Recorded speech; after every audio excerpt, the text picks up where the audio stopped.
I love displays of things like peace and unity and anything that gets people beyond just senseless acts of violence. Ignore those. In nomine Patris et Filii et Spiritus Sancti. Hi, my name is Joseph Pack. I'm the pastor at the Well Community Church. But in my defense, I never said I was a good pastor. Recently, there's been a little thing in the news that you probably have seen, and that is the Walk for Peace. It was a group of Buddhist monks who started their journey in Texas and ended up walking through the South and then having impeccable timing waiting for a historic winter storm to hit the central Atlantic region for them to walk through and proceed on to Washington, D.C.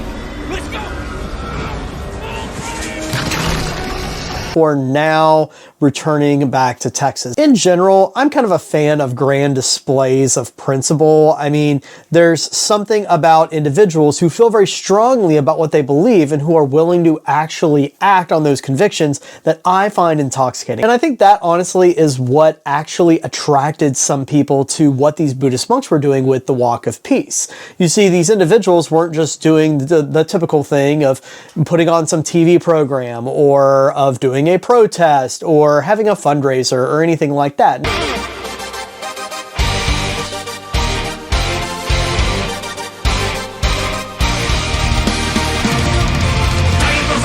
No, they were doing something that was peculiar. They were doing this long journey on foot in order to stand up for this amorphous concept of peace. And what was this? It was so strange. My wife and I actually went and watched the walk. It actually took place right down the road from where our house is, at least a portion of it. So we took some time in the middle of the day and we went to go catch them after they got done eating lunch. I mean, just to kind of see it.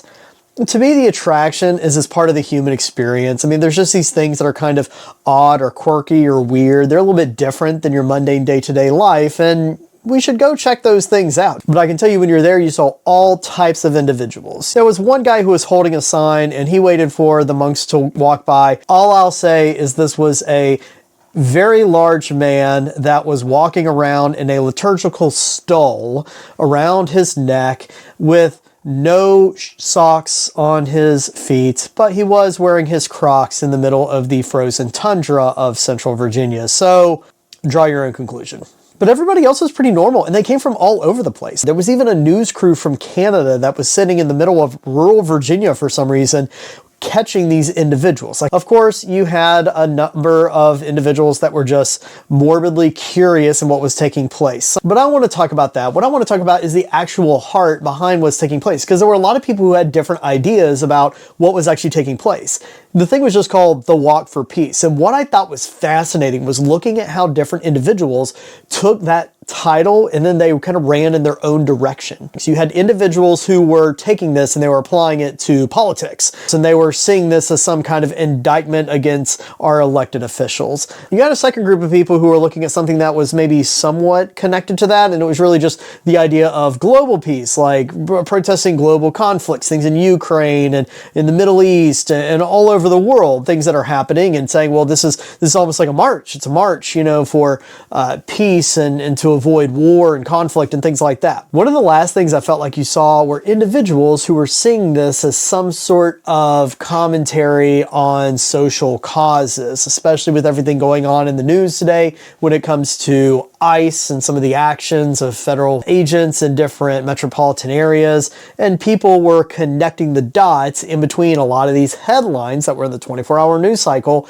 and what these monks were doing. But the reality is that every single one of those missed what these monks were actually saying that they were walking for. You see, per the Buddhist belief system, they were actually looking for inner peace. It was actually something where it was spreading and advocating for individuals to be able to find peace, but not find peace in terms of, you know, conquering all the different things in their world that they think are marching against them. No, it was finding peace in terms of finding your inner peace. And it all very much is kind of rooted in this Eastern religion type ethos. As a pastor, I found this simultaneously encouraging and also discouraging. It was encouraging because you see that there are individuals who have this craving and this desire to have something that is more than this physical world guiding themselves. They want to feel and they want to have a sense of peace, a sense of contentment. The part that was discouraging is that they're looking for all that in self. They're looking at these individuals and saying, man, just look at how admirable this is, that these individuals are, they're walking for peace and they seem like they're so content and that they're so at peace. And that's something that I want and I crave that. And yet, so many of them are surrounded by that every single day, but they don't want to admit it because it's not cool. This is actually one of the reasons why I've always said that I don't really mourn the downfall of the Christian society in our country. And it's not because I don't want Christ everywhere. It's because this weird social counterfeit Christianity that kind of exists, that people like veneer over the world, I don't really think that honors God. And I think that's pretty scripturally supported as well. I mean, God doesn't want people who just look like they follow him. He wants the hearts. He wants people who actually follow the heart of Christ. I'll tell you the number one issue with what happens with individuals who are trying to look for peace internally, and that is this. Even peace based on yourself, on your inner self, is based on a fundamentally flawed foundation. I hate to tell you this if this is news to you, but one day your mind won't be where it is today. Even your body will eventually one day fail. And when that happens, what do you have to lean on? A lot of people find peace and contentment in a lot of different things, or at least they certainly attempt to. They'll look for things like wealth. They'll look for things like wisdom and education. They'll look for things like their work. And you know what's funny is that there's an entire book of the Bible that's written about the idea of individuals who try to pursue these things in an attempt to find contentment in their life. And that is the book of Ecclesiastes. I love Ecclesiastes. You open it up in Ecclesiastes 1, and Solomon opens up with just saying futile. It's all futile. And when you read everything he has to say, he's just talking about how individuals who try to find peace and harmony in all of these different things, you're not going to find it. It's going to be something that eventually is just going to lead you frustrated, because guess what?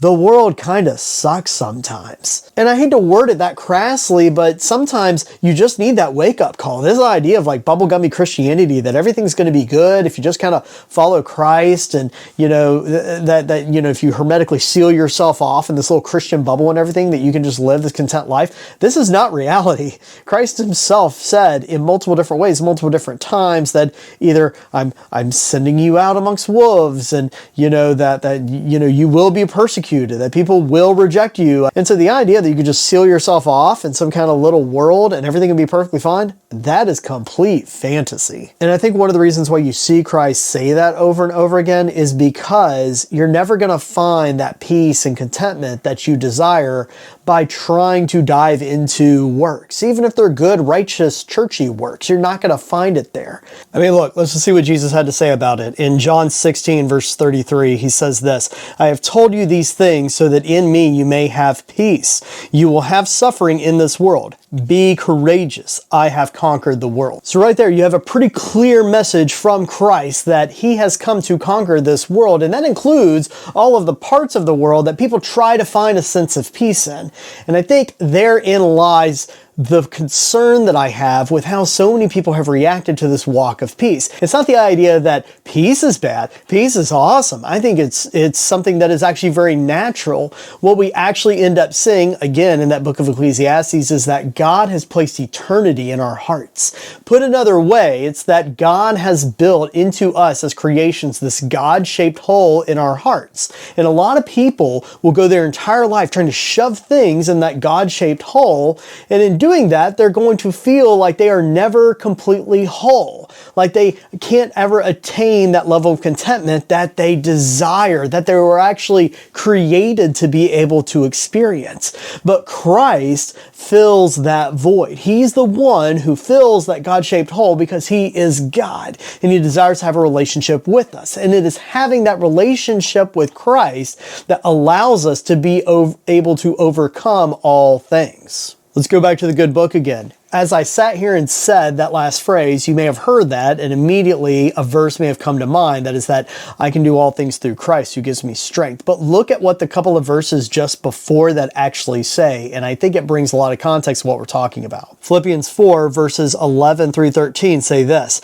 I don't say this out of need, for I have learned to be content in whatever circumstances I am. I know both how to have a little and I know how to have a lot. In any and all circumstances, I have learned the secret of being content, whether well-fed or hungry, whether in abundance or in need.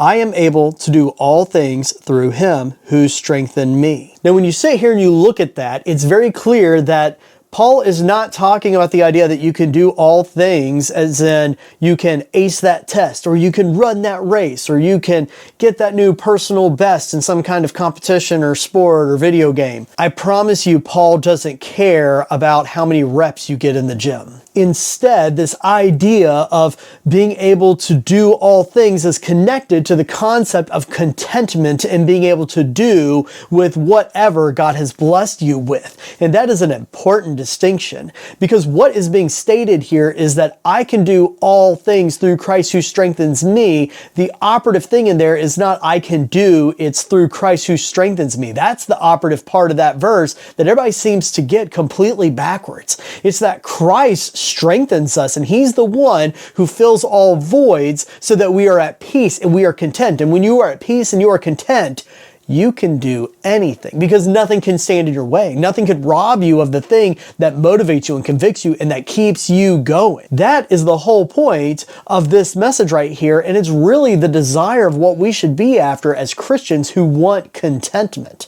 The Walk for Peace really revealed the fact that we still live in a nation of people who desire this sense of peace. They want a piece of that. They want that feeling of contentment.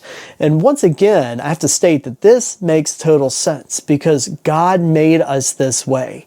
You could go back to Genesis 1 and look at the very beginning of the story, and the whole point of this story culminates at the very end where God looks at each stage and says, it is good, it is good, it is good, meaning it is complete, that it is made for its intended purpose, and then finally gets to the end and then rests. And that idea of rest translates into what we read later on in the Bible, what's translated in our English Bibles as Shabbat or Sabbath. The idea that we are after this sense of eternal rest and peace and contentment in our lives. That is something that God has ordained for us, but we cannot achieve it as long as we are trying to get out of creation things on our own. You only really get that the way that it was created in the first place, which is through God. So in conclusion, the Walk for Peace was a nice thing. It was a really neat thing to see and to experience, and hey, it's always fun to be a part of something that's in the news cycle. But there's also a warning in there, and the warning is not to look at somebody who looks like they have that sense of peace and contentment and assume that that is the firm foundation that you're after. Do we really need to point you to any given individual who looks like they are super prosperous and super wealthy and they have it all together, and then point out the many examples of individuals that we have found out down the road don't have it all together? Looks can absolutely be deceiving, and that same thing applies when it comes to the individuals who did the Walk for Peace. You know what? I think it's awesome that they are trying to look beyond the physical world in order to find things that are, peace and contentment. But I pray for them and for everybody else who looked at those individuals with envy, saying, I wish I could have some of that. And I hope that all of them one day realize that the sense of contentment that you're really after is not something that is going to come from the things of this world. It's not going to come from your job. It's not going to come from wisdom. It's not going to come from accomplishment. And it's not even going to come from your inner self. It is going to come from He who created contentment in the first place, the only one who can give you true eternal Shabbat, and that is God. And He proved that through sending His Son, Jesus Christ, to this earth to live out what contentment is and to show us what living for contentment in glory actually looks like. Anyway, that's how I feel about that. If you sat here and heard this whole thing and made it all the way to the end and somehow took away from it that I don't like the Walk for Peace or anything like that, then I don't know. Put something mean in the comments and we'll go for that. If not, that's kind of where I'm at. Talk to you later. Bye.